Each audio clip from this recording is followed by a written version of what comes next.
अस्सलाम वालेकुम जी, कैसे हैं आप सब लोग? ठीक ठाक होंगे इंशाल्लाह। आज बड़ी देर के बाद मेरा दिल चाहा कि मैं एक इंतहाई अहम पहलू ज़िंदगी जो है उसके बारे में बात करूं,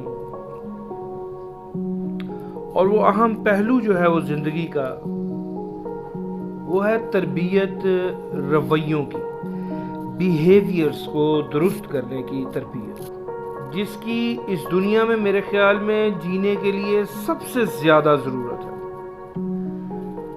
हर वालिद की तरह या वालिदैन की तरह मेरी भी ख्वाहिश है कि मेरे बच्चे का जब रिज़ल्ट आए तो वो इदारे में टॉप करे, मगर हमने कभी ये सोचा कि अगर वो टॉप करने वाला बच्चा या वो स्टूडेंट बदतमीज़ हो, जालिम हो, बदतहज़ीब हो, तो उसकी उस डिग्री या उसके उस एजाज़ी नुमाया कारकर्दगी का क्या फ़ायदा? आज के दिन तक किसी भी कॉलेज, स्कूल, यूनिवर्सिटी या किसी भी एकेडमी में रवैयों की, बिहेवियर्स की तरबियत नहीं की जाती। सच बोलना, अपनी नाकामी को तस्लीम करना, किसी भी काम का एक मुसम्मम इरादा करना, मुस्तकबिल की मंसूबाबंदी करना, आहिस्ता बोलना, दूसरों की राय का एहतराम करना, अच्छे से बैठना, फुटपाथ पर चलना, दूसरों को रास्ता देना, सुर्ख बत्ती पर रुकना, झूठ को बुरा समझना, सलाम में पहल करना, सबको बराबर समझना। इन मज़ामीन को कोई भी पढ़ाने वाला मौजूद है, और ये तो मुआशरे से मुतल्लिका वो चीज़ें थी जो मुआशरे में हमारे साथ जो कार फरमा होती है। कुछ ऐसे बिहेवियर रवैये हैं जो हमारी ज़ात से मंसूब हैं, जैसे हम शक से कैसे बच सकते हैं, हम अपने गुस्सा को कैसे कंट्रोल कर सकते हैं, जिंदगी में आगे कैसे बढ़ सकते हैं, अपने दोस्तों, अपने साथियों का कैसे ख्याल रख सकते हैं, माहौल को कैसे साफ सुथरा रखना है।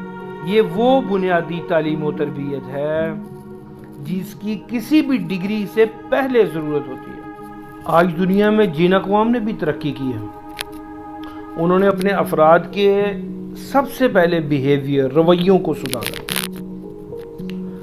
हमारे नबी मुकर्रम मोहम्मद मुस्तफ़ा सल्लल्लाहु अलैहि वसल्लम ने अपनी पूरी तबलीगी कुव्वत जो है वो उम्मत मुहम्मदिया के रवैयों को दुरुस्त करने पे, बिहेवियर को दुरुस्त करने पे लगा दी है। आप उनकी तालीमात का कोई भी पहलू निकाल कर देख लीजिए, आपको वो रवैयों के मुतल्लिक मिलेगा। तो आज के इस पैगाम का जो हासिल है वो ये है कि चूँकि अभी हमारे मुआशरे में और तो कोई टीचर मौजूद नहीं जो हमा वक्त इसकी तबलीग करे, पढ़ाए और रवैयों को दुरुस्त करे, तो उसके लिए स्पेशली वालिदैन जो हैं उनको काम करना है। अपने बच्चों के लिए वो वक्त निकालें, अपने बच्चों को इन बातों से रोशनास करवाएं। अच्छा, एक और बात, वो अपने बच्चों को जब बहुत अच्छा रिज़ल्ट लाने के ऊपर वो इनाम इकराम करते हैं, तो मेरे ख्याल में उनको उनके सच बोलने पर, उनके किसी के बदतमीज़ी करने पर, बर्दाश्त करने पर किसी की बदतमीज़ी, उनके साफ सुथरे रहने पर उनको मेरे ख्याल से एजाज़ से नवाजना चाहिए, इनाम इकराम तब भी उनको करना चाहिए, ताकि आपके बच्चों को जो है ना वो एप्रिसिएशन मिले। कभी कभार नहीं, ये रोज़ाना की बुनियाद पर, जैसे स्कूल, कॉलेज और यूनिवर्सिटी में जाते हैं, उसी तरीके से ये रोज़ाना की बुनियाद पर इस तालीम को भी आपको साथ देना पड़ेगा। तब कहीं जाकर हम एक मुअज़्ज़ज़ और कामयाब कौम या इंसान के रूप में दुनिया पर ज़ाहिर होंगे।